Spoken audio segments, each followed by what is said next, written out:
Hi, I'm Sam from Clark Mortgages. I'm a mortgage broker specialising in complex cases. I also deal in investments, commercials, residential, that kind of thing. And I wanted to speak a little bit about buy-to-lets and how you get into them, key criteria that you can look to expect.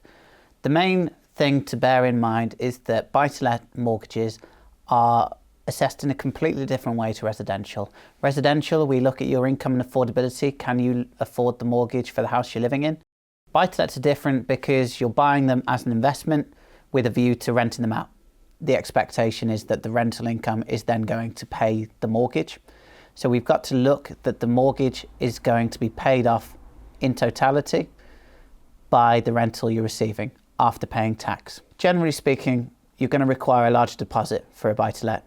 It's going to be 25% typically. There are cases where you put less in. The idea is that that mortgage of 75% is going to be able to pay for an interest rate that's usually 2% higher than the interest rate you're actually going to be paying.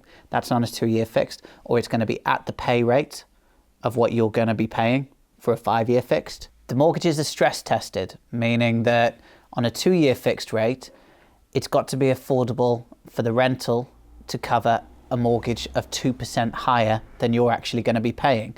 On a 5%, due to the longer time, the longer stability, it's acceptable for it to be assessed on the basis of whatever rate you're going to be paying. They also then allow on top of that for the stress of paying the tax. So basically, the calculation is, does the rent cover a mortgage of 125% or 145%, the size of this mortgage, at a rate of 5.5% for argument's sake, or 2% higher than what I'm going to be paying? That's what you should model it on in respect of whether it's affordable, whether it stacks out from a mortgage standpoint. So for argument's sake, a £100,000 mortgage for a higher rate taxpayer is going to be assessed at £145,000 and then is going to be assessed at a 5.5% rate. I haven't got a calculator with me, but for argument's sake, that's then going to be, if you calculate that, about £770, I would think. That means that you need probably a mortgage of about £800 to make that affordable. Looking then at personal versus limited company applications, the basis is the same, but basically the difference is you own it personally, and so it enters your estate, versus the limited company owns the property and the limited company holds the asset. And therefore, whoever that is, whether it's you personally or the limited company, is the one that's going to receive the rental income, and that's the way it'll be calculated from an income tax or corporation tax standpoint. Generally speaking, I'm seeing a lot more higher rate taxpayers start to move into limited company applications, but like anything, check it with an accountant as to whether it's going to be beneficial for you. When we look at buy-to-lets, because we're looking at rental income as opposed to affordability, lots of lenders nowadays have no minimum income requirement at all. There are still lenders out there with a £20,000, a £25,000 minimum income. So basically the expectation is that you earn an income separate from the properties themselves. The rationale for that being that if that property ever doesn't pay, if the tenant within that doesn't pay, you then have earned income separate to the rental income that can cover that.